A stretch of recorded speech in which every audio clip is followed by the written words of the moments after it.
Bugging hell. Oh, he's a bundle of joy, such a bundle of joy. Oh, he's a bundle of joy, such a bundle of joy. Terrible, ain't it? Oh, hello, Alf. How did you cope with the power cut last night? Bugging well didn't. I mean, I'd been out to the supermarket to get some bread and tomato ketchup. I go around tea time because there's not many people there, so I don't have to queue.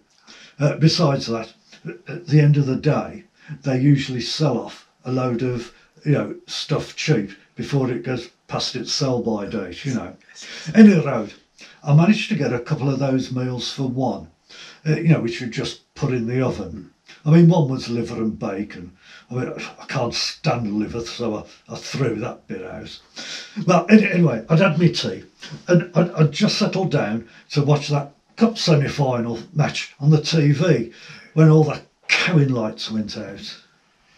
Yes, that was very unfortunate. I was just about to watch an interesting programme on the history of Byzantine architecture. Most frustrating. Well, hopefully it'll be on the catch-up service and I'll be able to watch it this evening. Yes. Yeah, I mean, at first I thought a fuse had blown, right? But when I looked out into the corridor, all the lights were off except for those, green emergency things. I had to find my bugging up way around in my flat in the dark. I mean, I bumped into the table and knocked a glass of beer all over the cowing floor. Then I stubbed my bugging toe on the corner of the sideboard. Still cowing well hurts. Oh, don't you have a torch? Why would I need a cowing torch? Hello, Richard. Oh, hello, Alf. Hello, Doreen. Terrible, ain't it? Do you know when the electricity came back on last night? I went to bed shortly after 10. Well, it was about an hour later. The manager knocked on my door at about 8 o'clock to see if I was all right. I told him I always keep a couple of candles handy, just in case, just in case. He told me to be careful and make sure that they were snuffed out before I went to bed. Well, he called on me as well, but I have a torch, so I was all right. Well, he never called on me. Do you know what was the cause of the power cut?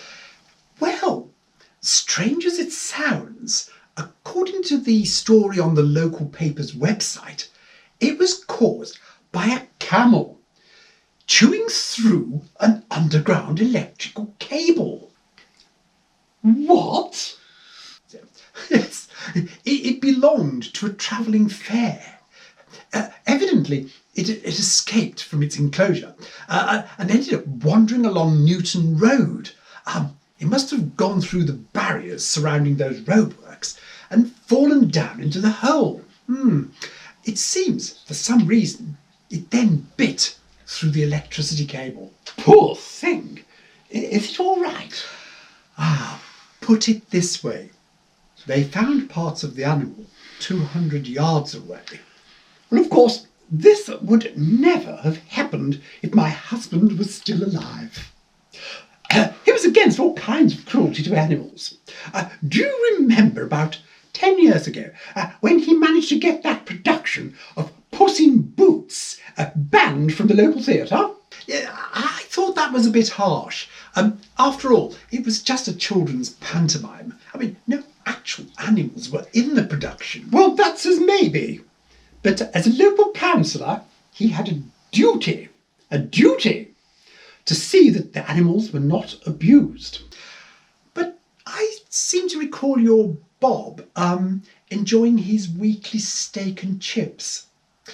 And I've often seen him in the canteen here, wolfing down a meat pie or a lamb chop.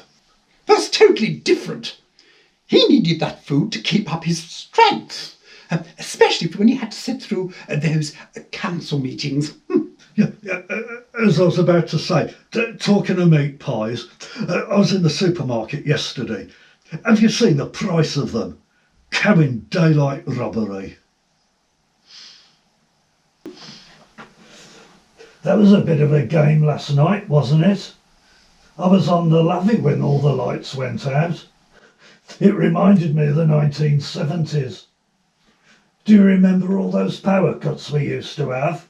Actually, I've fond memories of the 70s.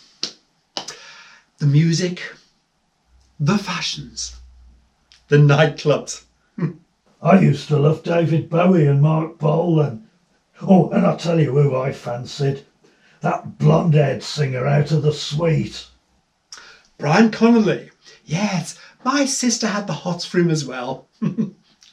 All I Cowan World remember from the 70s was the food shortages, petrol rationing, strikes, 3-day weeks, no telly. What a Cowan miserable time it was. And of course there was all the bogging blackouts and power cuts. I didn't mind the power cuts, all that fumbling around in the dark. Mind you, that was how my eldest was conceived. Well, what else was there to do? I remember we were encouraged to take a bath together. How common! My Bob wouldn't put up with anything like that. Oh, and that's another thing. There aren't any baths in these flats. It's all showers. The way the Cowan price of everything keeps going up, I wouldn't be surprised if this government suggests we all take a shower together. Yes. See how many people you can cram into one cubicle. That would be interesting. Mind where you put the soap, though. Yes, indeed. Oh, he's a bundle of joy, such a bundle of joy. Oh, he's a bundle of joy, such a bundle of joy.